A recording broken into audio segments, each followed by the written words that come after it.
Saya katakan selamat. Allah sangat mencintai pelaku maksiat yang mau tobat dibandingkan orang soleh yang tidak pernah merasa salah.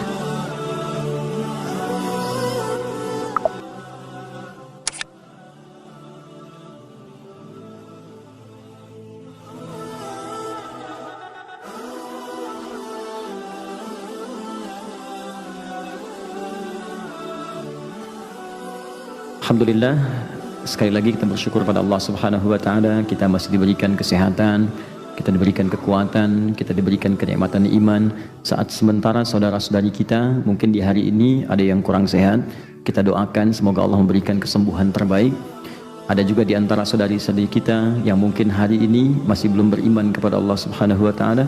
Kita doakan pula mudah-mudahan Allah memperkenankan dan menguatkan dirinya untuk beriman dan diwafatkan dalam keadaan husnul khatimah insyaallah.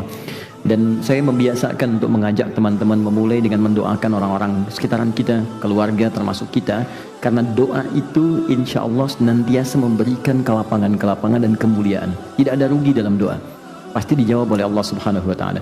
Itu janji Allah di Quran surah kedua Al-Baqarah ayat 186, paling kiri sebelah bawah di mushaf.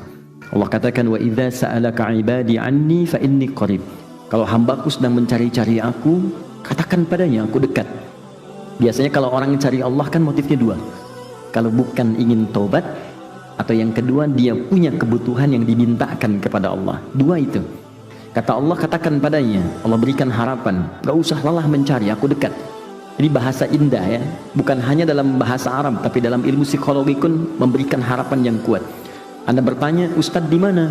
Jawaban pertama misalnya, ini belum jelas nih kabarnya. Yang kedua mengatakan, Ustadz sudah dekat, sebentar lagi tiba. Mana yang paling menenangkan? Satu atau dua? Dua, sudah dekat. Itu yang paling menenangkan, kan? Nah karena itu, ketika Allah kemudian memberikan statement, aku dekat, gak usah dicari. Tapi yang paling menarik, diteruskan kepada motif hambanya. Perhatikan kalimatnya, wa idza sa'alaka 'ibadi 'anni fa inni qarib. Tidak berhenti sampai sini. Ujibu da'watad da'i idza da'an. Ketika mereka datang kepadaku memohon apapun, aku pasti akan kabulkan apa yang mereka minta.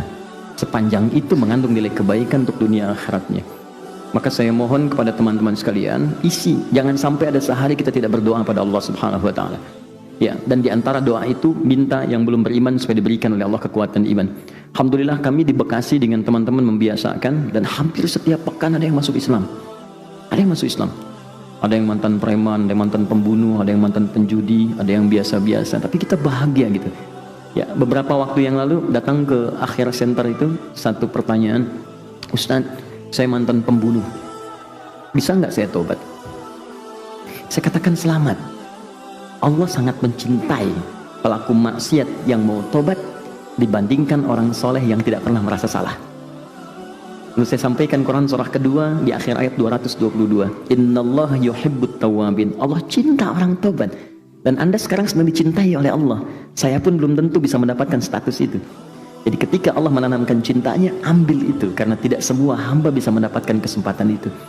Maka dia terima tawaran kami itu, dia ambil kesempatan itu. Tiba kemudian beberapa hari, saya tidak tahu orangnya siapa, kemudian datang.